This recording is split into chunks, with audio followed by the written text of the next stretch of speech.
Assalamualaikum warahmatullahi wabarakatuh. Bismillah, alhamdulillah, wa syukru ala ni'amillah, wassalat wassalamu ala rasulillah, la hawla wa la quwata illa billah, amma ba'da.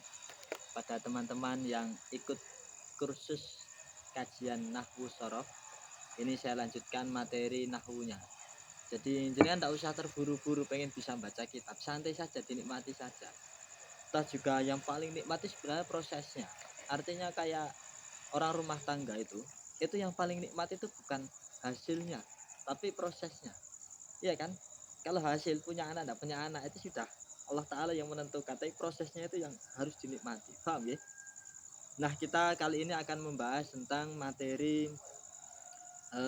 bagaimana kita bisa mengetahui tanda-tanda kalimat fi'il. Bismillahirrahmanirrahim. Wal fi'lu yu'rafu biqad wasini wasaufa watai ta'nisi as-sakinati. Jadi fi'il kemarin sudah kita bahas ya, definisinya apa. Ya fi'il itu ya kalimatun dalat ala makna fi nafsiyah terus muktaronatan fi ahadil azminah as-salasa. Menunjukkan makna dirinya sendiri, ya makna pekerjaan kan, disertai dengan salah satu 3 zaman. Nah, tanda kalimat fi'il itu setidaknya 1 dimasuki huruf qad. Itu yang pertama. Wa tadkhulu alal mandi wa tufitu atahke kama fi qouli ta'ala qad aflahal mu'minun. Nah, qad ini masuk dalam kalimat fi'il berupa fi'il mandi. Itu 1. Faedahnya bisa untuk tahqiq, untuk menyatakan. Contohnya apa? Qad aflahal mu'minun. Sungguh sangat beruntung orang-orang yang beriman. Nah, termasuk orang-orang yang belajar nahwu shorof itu orang-orang yang sangat beruntung. Yang kedua bisa berfaedah untuk takrib, wa takribi. Wa tufitu atahqiqa wa takriba. Kama fi qaulika qad qamatis sholatu. Ini contoh di mana qad masuk pada fi'il mandi dan faedahnya bukan tahqiq tapi takrib. Takrib itu untuk menunjukkan sesuatu yang dekat, jadi mendekatkan. Qad qamat as-sholah. Di sholat akan segera didirikan. Paham ya?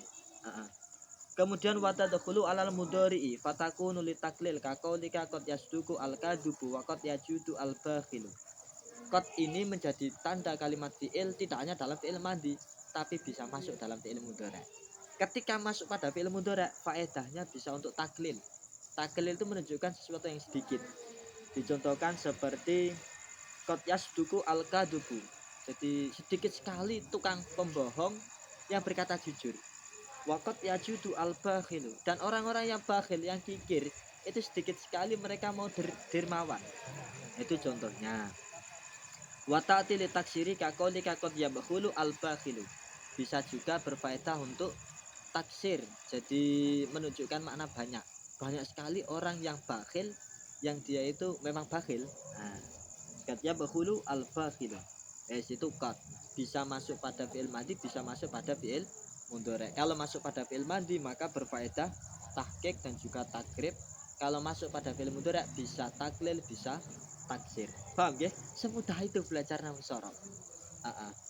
Kemudian selanjutnya adalah wasini. Tanda kalimat fi'il selanjutnya adalah sin. Wal muradu bisini sinul istiqbali nahu qauli ta'ala sayaqulus sufaha'u minan nas. Yang dimaksud sin yang menjadi tanda daripada kalimat fi'il adalah sin istiqbal yang menunjukkan makna akan, suatu saat akan.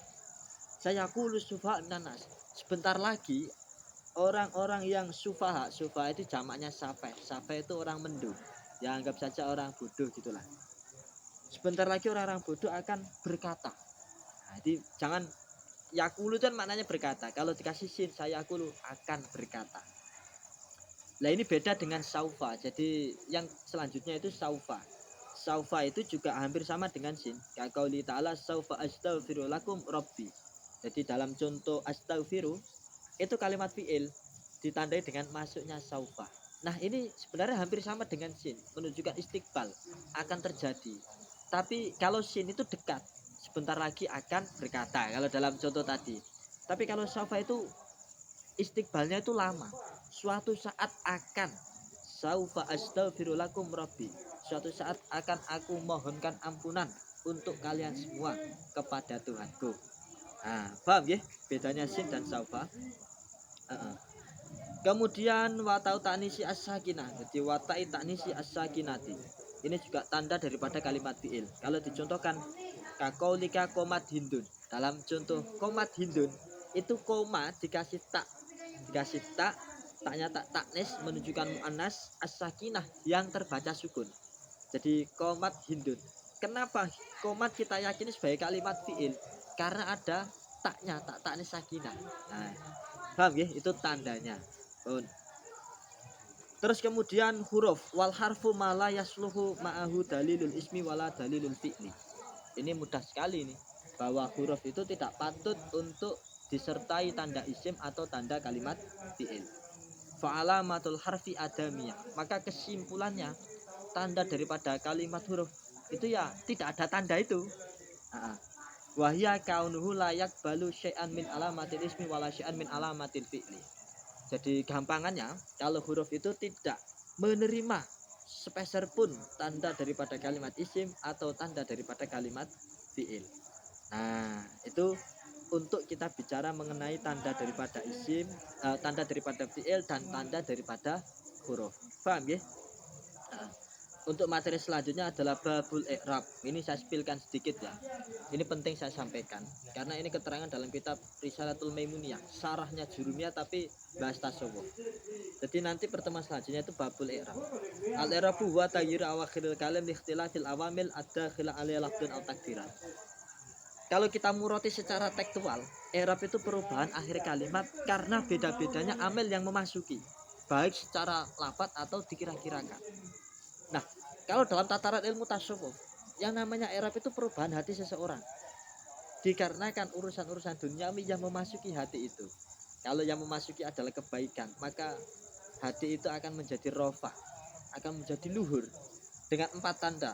Dia haus ingin bertemu pada Allah Ta'ala, dia haus kebaikan, dia rindu pada Rasulullah, dia rindu pada amal-amal yang soleh. Tapi sebaliknya ketika orang itu tidak rofa, misalkan hati itu kemasukan duniawi yang buruk-buruk, maka itu menjadi jer, menjadi rendah di hadapan Allah Ta'ala, haus akan maksiat, akan bosan dengan kebaikan, akan jenuh dengan kebaikan dan seterusnya. Apalagi sampai jazm, ketika yang memasuki perkara duniawi yang menyebabkan hatinya mati, hatinya meninggal, maka bukan lagi rofa, bukan lagi nasab, bukan lagi jer, tapi sudah jazm. Dan jazm itu kita tahu kan ada kalanya dengan disukun, ada kalanya dengan pembuangan. Maka orang ketika sudah mati hatinya, sudah sukun, sudah jazm, sudah sukun, sudah hatfu, itu sudah pembuangan itu. Paham ya? Nah, ini bagi yang ngerti semacam ini nanti akan paham lah maksud saya bagaimana. Jadi ini hanya saya spilkan sedikit, tapi yang jelas nanti kita lebih detail membahas tentang babul i'rab. Dan saya mohon sekali pada teman-teman yang mengikuti kursus ini, untuk babul i'rab ini sampai babu ma'rifati alamatul i'rab itu tolong diperhatikan betul. Karena rohnya ilmu nahwu ya di situ. Selain itu gampang wis. Dengan paham tak paham itu nyantai. Tapi kalau babul i'rab dan babu ma'rifati alamatul i'rab ini sangat penting. Pun itu saja dari saya, kurang lebihnya mohon maaf. Assalamualaikum warahmatullahi wabarakatuh.